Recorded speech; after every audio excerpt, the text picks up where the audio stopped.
के भन्नु तिमी मलाई तिमी नमुना गरेर काठमाडौँ जाऊ का 3 बजी गयो भने 8 बजी पुगिन्छ के अरे कान्छी काठमाडौँ जाने नै कान्छीलाई त फेरि 5 बजी छोरी नि लानु पर्दैन मलाई त घरै फर्किने अन्त त्यो लदरले हेर नि त मुसमुसे हाँसेको तिमीले के लाग्यो कपडा हटाउँदा प्याड कहाँ खिच्यो त्यो कपडा फेर यो कुर्ती झिको अब कि लड जाने यहाँ त के छ त यस्तो दक्षिणाको पाउने त्यो कति बेलाको त गाडी कति बेलाको त गाडी त्यो बाहुन पुगो हरे ल्याउटो स्कुल पुगो गाडी कति बेलाको गाडी कति बेला जाने अरे 3 बजे का यहाँको टुर जाने गाडी रहेछ त्यो टुर जाने गाडीमा लैजान्छौँ यही दैलाट रातिको 3 बजे कान्छीले पठाइदिनु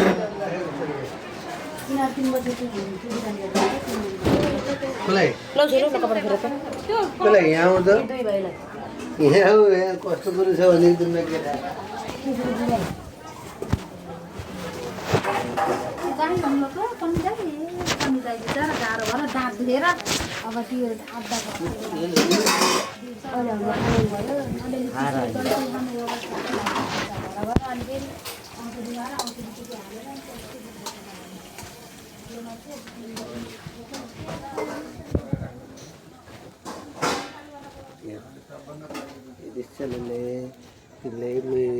कुरो ढाँटे रहेछ बाबुले के कुरो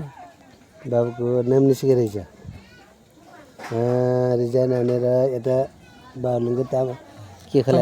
तामान खोलामा भोलि न्युटी लिने पोखरा यो निश्चलुले अहिलेसम्म कुरो खोलेर हिँड्छ भने अब कान्छीलाई यता पठाउनेलाई काठमाडौँतिर अब बाबुले लगेर त्यहाँ पोखरा जानु पऱ्यो त्यो जानुभन्दा कि आमा छोरा आएर म हजुर र छोरो बाइकमा जाने म भोलि दिन बस्छु आज एकदम थकित भइछु म बाइकमा सक्दिनँ भोलि नाइट आयो नि पर्सि बिहान आयो नि आउँछु त्यसो गर हजुर अब त्यो मैले त हेर्नु न आज कस्तो भुलेर त्यो लाल पूजा ल्याएर आउनु भनेर भोलि बसेर मैले लाल पूजा सम्झेको मान्छेले बोलेछु गरेँ कि हाल्ने आउने बेला मैले बनाएपछि यस्तो बल्ल थाहा पाउनु निमरीले झुक्केर हाल्दै हालिन् भन्नुहुन्थ्यो अरे उता ज्ञानी सबै लिएर आएको छोराले ढाँटे रहेछ कता वडामा त भनेर वडामा रिजाइन नगरिकन कहाँ यहाँ आउनु पाइन्थ्यो त वडा रिजाइन दिएर अनि आएर हिजो रिजाइन गरेर हिजोसम्मको तल ब्याङ्कमा हालिदिन्छन् रे यस्तो निजहरू गोप्य राखेको थियो त्यसो भए नमुनालाई निश्चल के अरे नमसित पठाइदिउँ नमसँग जानु नि नमदाइ र निमालाई नमुनालाई पठाइदिउँ तिमी पोखरा जाने हो ठिक छ कपडा फेर अब हामी जाने है तिमी बस्यो के भयो अनि यो म त काठमाडौँ जाने हो कि भनेको का किन मगाइसके खानु सबै तयार छ हजुरले खनिहाल्नुहुन्छ नि म वहाँ गएर त्यो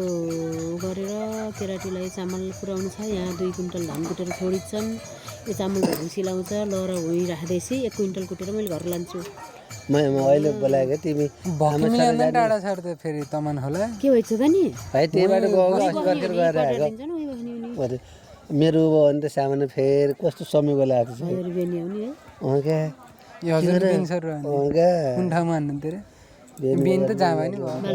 बाल मन्दिर नजिकै के हो निश्चय आकस्मिक रूपमा चाहिँ यस्तो यस्तो म्याडमले 700 रुपियाँ नि दिनुभयो अनि त्यो साथीले जुन त्यो 5000मा विधान बनाउने भन्थ्यो नि तिमीले नै 5000मा विधान बनाए मलाई 2500 रुपियाँ सुटुक्क हाल्दै 50% अनि यताबाट अनि प्रियङ्का कार्की भन्ने हाम्रो हिरोइन उहाँसँग पनि फिल्म खेलियो एउटा सिन पनि गरेर आइयो कतै होइन सँगै खिच्यो खेल्यो सिकाउनु भयो कङ्ग्रेचुलेसन मेरो छोरा थ्याङ्क यू किन ढाँटी खेउ त यत्रो कपडा ल्याएर आइछन् अनि त्यत्रो कपडा जेब्रा उजाले होइन का दाइलाई चाहिन्छ भन्छन् कुल्यो त यही चाहिन्छ भनेको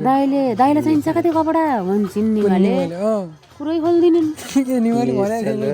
ल ठिक छ आउनु त नाचन कान्छीलाई त्यसो भए त्यो उसको चामल नै पठाउने हो अहिले त्यो भिक्षा दिएको